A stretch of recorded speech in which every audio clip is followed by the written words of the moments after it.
اللہ علیہ وسلم خطبہ کے نکاح میں اس آیت کریمہ کی تلاوت کیا کرتے تھے اور امت کو ایک پیغام دیا کرتے تھے، اور میری امت کے لوگوں اور لوگوں نکاح کو بڑی خوشی کے ساتھ کر رہے ہو۔ یہ نکاح کیا جاتا ہے جوڑ پیدا کرنے کے لیے، توڑ پیدا کرنے کے لیے نہیں۔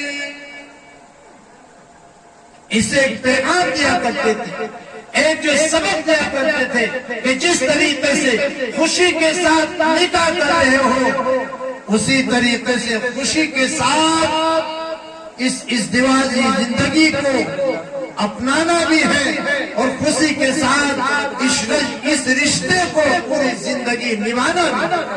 ایسا نہیں ہے کہ نکاح ہوا اور نکاح کے کچھ ہی دن بعد پھر تفاقہ پیدا ہو گیا، نکاح ہوا، نکاح کے کچھ ہی دن بعد میاں بیوی کے اندر لڑائی شروع ہو گئی، نکاح ہوا، نکاح کے بعد کچھ ہی دنوں کے بعد آپس میں اختلاف پیدا ہو گیا۔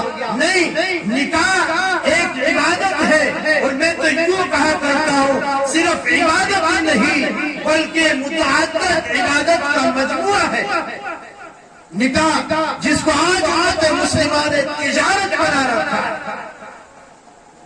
آج ہمیں معلوم نہیں کہ نکاح ہم اور آپ کو کتنا بڑا پیغام دیتا ہے، اس نکاح سے کتنا بڑا سبق ملتا ہے۔ یہ کیا چیز ہے نکاح؟ نکاح کیا چیز ہے؟ کوئی کھلواڑ ہے؟ نہیں، اللہ کے نبی جناب مدنی کریم صلی اللہ علیہ وسلم نے ارشاد فرمایا، بخاری شریف میں سے حدیث ہے، نکاح من سنتی، نکاح میری سنت ہے، فمن رغب عن سنتی فلیس منی۔ دوسری روایت کے اندر اللہ کے نبی نے فرمایا، جو شخص میری سنت سے اعراض کرے گا، جو شخص میری سنت سے اعراض کرے گا، انحراف کرے گا، وہ مجھ میں سے نہیں، میرے طریقے میں سے نہیں۔ اور مجھے اس بات پر یقین ہے، آپ کو بھی یقین ہے، جتنے کلمہ پڑھنے والے ہیں سب کو یقین ہے کہ اگر کوئی اللہ کے نبی کے، اللہ کے پیغمبر کے سنت کے خلاف زندگی گزارتا ہے تو وہ دنیا میں بھی ناکام ہوگا، آخرت میں بھی ناکام ہوگا۔ آپ کو جنت میں جانے کے لیے اللہ کے نبی سرکار دو عالم صلی اللہ علیہ وسلم کے دامن کو تھامنا پڑے گا، آپ کی لائی ہوئی شریعت پر عمل کرنا پڑے گا، آپ کی لائی ہوئی سنت کو سینے سے لگانا پڑے گا۔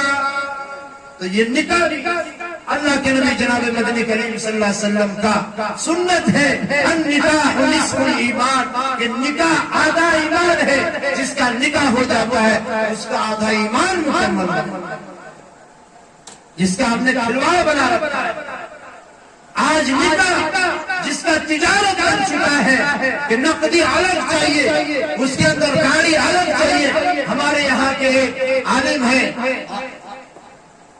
مولانا صدیق حسن صاحب جھارکھنڈی، رشتے میں ہمارے جو سالہ لگتے ہیں وہ عجیب بات کہا کرتے ہیں اپنے بیان میں کہ آج کل کا جو نکاح ہے، آج کل کی شادیاں ہیں، شریعت سے بالکل ہٹ چکی ہے۔ اور کیسے ہٹ چکی ہے؟ جب شادی طے ہو جاتا ہے، شادی طے ہونے کے بعد، تاریخ مقرر ہونے کے بعد، اب وہاں سے وہ چٹھی لکھے گا یا فون کرے گا کہ اتنے باراتی آئیں گے، اور وہ باراتی کی شکل میں آتنوادی آ رہے ہیں، ساتھ میں پڑھا آ رہے ہیں۔ پہلے تو بیٹی والے کو چوسا خوب بہترین طریقے سے، اتنا نقدی چاہیے، اتنا زیورات چاہیے، اتنا پیسہ چاہیے، اتنا سامان چاہیے، پھر اس کے بعد اب وہاں سے فرمائش کر رہا ہے اس چیز کا گوشت تو نہیں، اس چیز کا گوشت ہمیں چاہیے، کھانے میں پلاؤ چاہیے، یہ چاہیے، وہ چاہیے، ہمارا مہمان رہیں گے۔